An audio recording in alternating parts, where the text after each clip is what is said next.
हाँ जी, तो नमस्कार। मैं वशिष्ठ कुमार आप लोग का स्वागत करता हूँ आपके अपने यूट्यूब चैनल संकल्प ऑनलाइन क्लासेस पर। तो मैं आज आप लोगों के लिए लेकर आया हूँ ऑब्जेक्टिव की क्लास। तो ऑब्जेक्टिव की क्लास आज हम लोग करेंगे जिसका नाम है राम नाम बिनु बिरथे जगी जन्मा। तो इसके सारे जितने भी ऑब्जेक्टिव है अब उसको हम लोग कवर करेंगे। तो चलते हैं ऑब्जेक्टिव की तरह।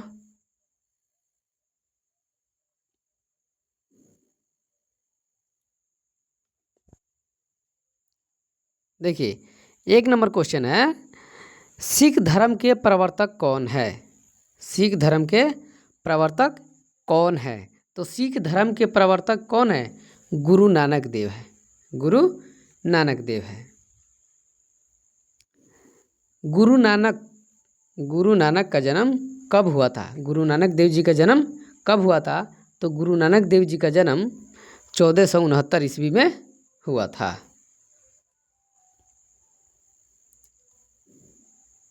गुरु नानक का जन्म स्थान कहाँ है?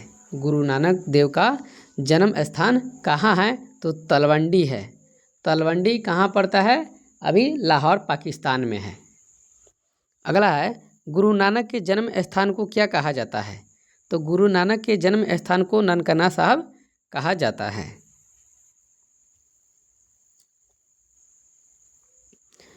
गुरु नानक के पिता का नाम क्या है? गुरु नानक के पिता का नाम क्या है? तो कालूचंद खत्री है। गुरु नानक की माता का क्या नाम है? तो गुरु नानक की माता का नाम तृप्ता है।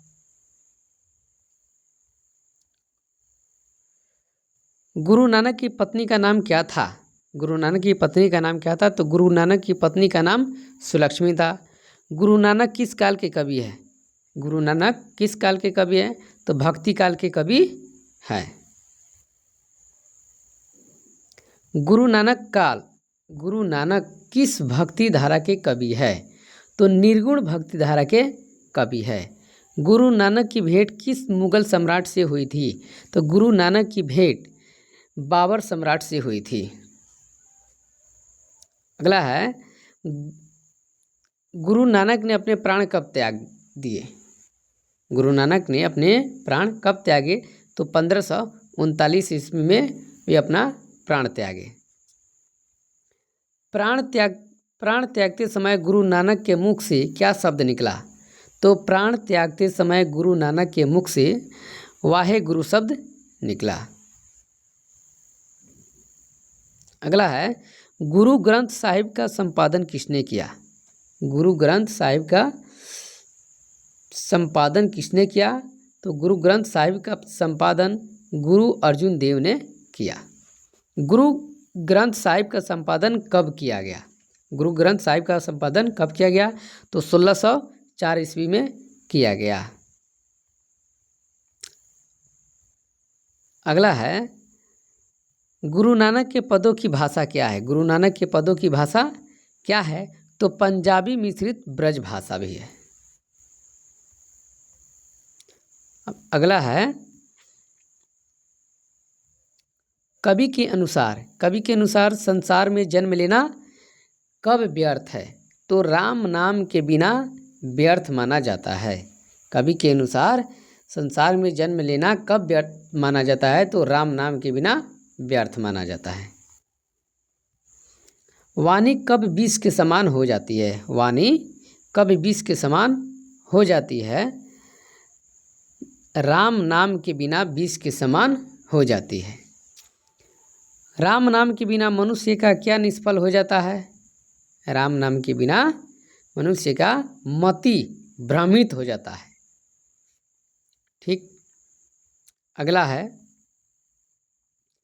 कवि ने बाह्य आडंबर किसे माना है? दंड कमंडल, शिखा, जनेऊ, तीर्थ यात्रा, सभी को बाह्य आडंबर मानते हैं कवि। शांति का मार्ग क्या है? अगला है, शांति का मार्ग क्या है? तो हरि कीर्तन शांति का मार्ग है। अगला है, बीरथे शब्द का अर्थ क्या है? बीरथे का अर्थ होता है व्यर्थ। बीरथे का अर्थ होता है व्यर्थ। जप्पू जी किसकी रचना है? अगला है जप्पू जी किसकी रचना है? तो जप्पू जी गुरु नानक देव की रचना है। अगला है हरिरास। हरिरास किसकी कृति है? हरिरास किसने लिखा है? तो गुरु नानक देव ने लिखा है। आशा दीवार किस कवि का रचना है? तो गुरु नानक देव की रचना है। अगला है गुरु नानक ने किसके बिना मुक्ति नहीं मानी? गुरु नानक ने किसके बिना मुक्ति नहीं मानी? तो गुरु ज्ञान के बिना मुक्ति नहीं मानी। गुरु के ज्ञान के बिना कभी मुक्ति नहीं मिलता है। अगला है कवि के अनुसार सच्चा तीर्थ क्या है? कवि के अनुसार सच्चा तीर्थ क्या है? तो राम नाम का स्मरण करना यही सच्चा तीर्थ है। अगला है मुक्ति के लिए 27 नंबर, हरिरास से कवि का क्या अभिप्राय है? हरिरास से कवि का क्या अभिप्राय है? तो हरिरास से कवि का भक्ति का आनंद यही उसका अभिप्राय है। 28 नंबर है भक्ति के लिए क्या अनिवार्य है? भक्ति के लिए क्या अनिवार्य है? तो भक्ति के लिए राम नाम का जप अनिवार्य है। अगला है सोहिला किसकी रचना है? सोहिला एक रचना है, वह किनकी है? तो गुरु नानक देव की रचना है। सोहिला किसने लिखा है? तो गुरु नानक देव ने। पूछेगा निम्नलिखित में सोहिला किसने लिखा था? ऑप्शन में रहेगा कबीर, मतीराम, जैसी, गुरु नानक देव। तो क्या मारना है? गुरु नानक देव मारना है। अगला नंबर है कवि के अनुसार दुख में कौन विचलित नहीं होता है? कवि के अनुसार दुख में कौन विचलित नहीं होता है? तो ब्रह्म पुरुष यानी ज्ञानी विचलित नहीं होता है। कवि ने कंचन यानी सोने को किसके समान माना है? तो कवि ने कंचन यानी सोने को मिट्टी के समान माना है। अगला है जो नर दुख में दुख नहीं मानता है उसे किसकी प्राप्ति होती है? उसे किसकी प्राप्ति होती है? तो ब्रह्म की प्राप्ति होती है। ब्रह्मा का निवास कहाँ होता है? ब्रह्मा का निवास कहाँ होता है? तो काम क्रोध मुक्त हृदय में ब्रह्म का निवास होता है। अगला है कवि के अनुसार निंदा और स्तुति का क्या महत्व है? कवि के अनुसार निंदा और स्तुति का क्या महत्व है? तो कवि के अनुसार बहुत अधिक इसका महत्व है। अगला है हर्ष और शोक से कौन दूर रहता है? हर्ष और शोक से कौन दूर रहता है? तो सच्चा भक्त जो होता है ना, वो हर्ष और शोक से दूर ही रहता है। गुरु की कृपा होने पर मनुष्य क्या पहचान लेता है? गुरु की कृपा होने पर मनुष्य क्या पहचान लेता है? तो सत्य या ब्रह्म की युक्ति को पहचान लेता है। गुरु की कृपा होने पर मनुष्य क्या पहचान लेता है? तो ब्रह्म की युक्ति को पहचान लेता है। अगला है गुरु नानक किस में लीन हो गए? गुरु नानक किस में लीन हो गए? तो गोविंद की भक्ति में क्या हो गए? वे लीन हो गए। कवि की आत्मा ईश्वर में कैसे मिल गई? कवि की आत्मा ईश्वर में कैसे मिल गई? तो पानी, जैसे पानी में पानी मिलता है उसी तरह कवि की आत्मा ईश्वर में मिल गई। अगला है जुगती शब्द का अर्थ क्या है? जुगती शब्द का अर्थ क्या है? तो जुगती शब्द का अर्थ होता है मिलन। जुगती शब्द का अर्थ होता है मिलन। अगला है किसे लोभ और मोह स्पर्श नहीं करते हैं?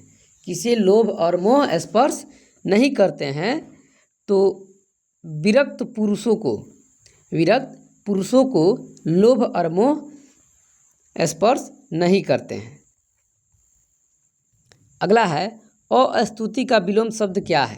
अस्तुति का विलोम शब्द क्या है, तो अस्तुति का विलोम शब्द निंदा है। अगला है नानक के अनुसार ईश्वर का दूसरा नाम क्या है। नानक के अनुसार ईश्वर का दूसरा नाम क्या है, तो नानक के अनुसार ईश्वर का दूसरा नाम हरि या गोविंद है। अगला है कवि ने मुक्ति का मार्ग किसे बताया है। कवि ने मुक्ति का मार्ग किसे बताया है, तो तपस्या। पहला है तीर्थ यात्रा, विषय विकारों का त्याग, अधिक धन, तो इसमें से कोई नहीं होगा। ये सब इसका आंसर होगा तपस्या। क्या होगा, तपस्या। सिखों के पांचवें गुरु कौन थे। सिखों के पांचवें गुरु कौन थे, तो सिखों के पांचवें गुरु अर्जुन देव थे। गुरु अर्जुन देव थे। अगला है जगी शब्द का आधुनिक रूप क्या है। जगी शब्द का आधुनिक रूप क्या है, तो जगी शब्द का आधुनिक रूप जगत होता है। क्या होता है, जगत होता है। अगला है गुरु नानक ने समाज के किस वर्ग को सम्मान देने पर बल दिया है। गुरु नानक ने समाज के किस वर्ग को सम्मान देने पर बल दिया है। सम्मान, तो स्त्रियों को। किसको, स्त्रियों को। बीनू शब्द का अर्थ क्या होता है। बीनू शब्द का अर्थ क्या होता है, तो बीनू शब्द का अर्थ होता है बीना। बीनू शब्द का अर्थ होता है बीना। अगला है नानक के पदों में किसका मेल होता है। नानक के पदों में किसका मेल मिलता है, तो भक्ति और विनय का मेल मिलता है। किसका मिलता है, भक्ति और विनय का मेल मिलता है। अगला और लास्ट क्वेश्चन है किसके बिना मुक्ति नहीं मिलती है। किसके बिना मुक्ति नहीं मिलती है, तो गुरु के ज्ञान के बिना मुक्ति नहीं मिलती है। गुरु नानक की रचनाओं का संग्रह किस ग्रंथ में है। गुरु नानक की रचनाओं का संग्रह किस ग्रंथ में है, तो गुरु ग्रंथ साहिब में है। कहाँ है, गुरु ग्रंथ साहिब में है। तो ये रहा आपका 50 ऑब्जेक्टिव क्वेश्चन। यहाँ आपका सारा समाप्त होता है। तो अब चलते हैं, अब मिलेंगे फिर से अगले वीडियो में। तब तक के लिए आप लोग इस चैनल को सब्सक्राइब कर लीजिए, अपने दोस्तों में भी शेयर कर लीजिए और बेल आइकन को भी दबा दीजिए ताकि कोई भी वीडियो अपलोड किया जाए तो आपके पास तुरंत उसका नोटिफिकेशन मिल जाए। तब तक के लिए आप लोग अपना ख्याल रखिए। इसके लिए तब तक के लिए आपका बहुत बहुत धन्यवाद। जय हिंद, वंदे मातरम।